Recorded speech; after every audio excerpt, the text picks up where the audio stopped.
Hi అండి, welcome to Prasanna cooking vlogs. ఈరోజు మరొక వీడియోతో మీ ముందుకైతే వచ్చేసాను.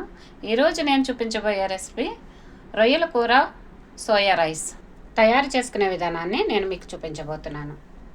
నేనైతే 1 కిలో రొయ్యలు అయితే తీసుకున్నానండి. 1 teaspoon black pepper, 1 teaspoon salt, 1 teaspoon curry powder వేసి, అలాగే 1 spoon garlic ginger paste, lemon peel, ఇలా కొంచెం లెమన్ కూడా వేసుకున్నానండి. ఇవన్నీ మంచిగా కలుపుకొని పక్కన పెట్టుకోవాలి.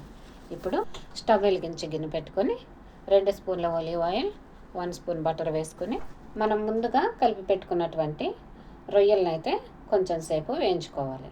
ఎందుకంటే రొయ్యల్లో వాటర్ ఎక్కువగా వస్తుంది కాబట్టి వాటర్ లేకుండా కొంచెం సేపు వేయించుకోవాలి. వేయించుకున్న తర్వాత చూసారా, ఈ విధంగా రొయ్యలు అయితే వేయించుకొని వేరే బౌల్లోకి తీసుకోవాలి. తర్వాత అదే గిన్నెలో కొంచెం బటర్ వేసుకొని ఆనియన్స్ అయితే మగ్గించుకోవాలి. ఇలా ఆనియన్స్ మగ్గిన తర్వాత 1 స్పూన్ జంజీర్ గార్లిక్ పేస్ట్ అయితే వేసుకొని, నేనైతే 300 గ్రామ్స్ మష్రూమ్ అయితే వేసుకున్నానండి.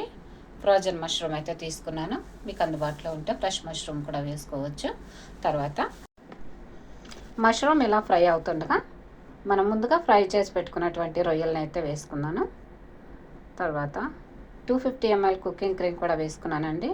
ఇలా వేసుకుని మంచిగా కలుపుకున్న తర్వాత ఇప్పుడు ఒక కట్ట సోయా ఆకుకూర కూడా వేసానండి.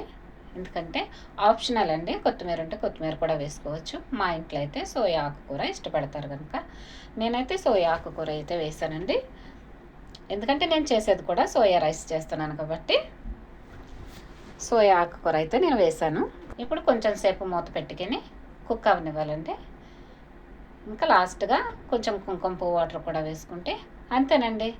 ఎంతో ఈజీగా రొయ్యల కూర అయితే రెడీ అయిపోయింది. ఇప్పుడు సోయా రైస్ అయితే రెడీ చేసుకుందాం.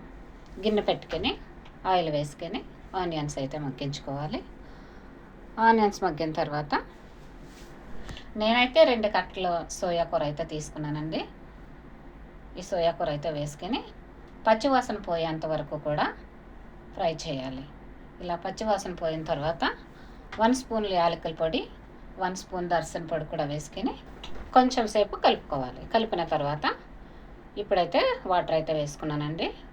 నేను తీసుకున్న రైస్కి సరిపడా వాటర్ అయితే వేసుకున్నాను. వాటర్ బాయిల్ అవుతుండగా రైస్ అయితే వేసుకోవాలండి.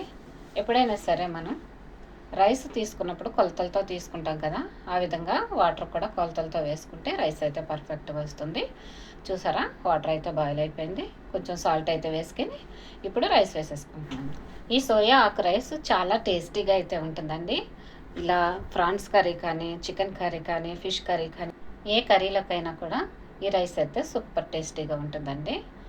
చూసారా, రైస్ అయితే మంచి స్మెల్ అయితే వస్తుందండి. ఓపెన్ చేసి చూసేద్దాం. ఇంకో 10-15 నిమిషాలు అయితే రైస్ అయిపోతుందండి. అంతేనండి, ఎంతో టేస్టీగా సింపుల్గా సులువుగా మనం చేసుకునేటువంటి రొయ్యల కూర సోయా రైస్ రెడీ అయిపోయింది. నచ్చితే మీరు కూడా ట్రై చేయండి, కామెంట్ చేయండి. నా ఛానల్ని చూస్తున్నవారు లైక్ చేయండి, షేర్ చేయండి, సబ్స్క్రైబ్ చేసుకోండి. Thank you.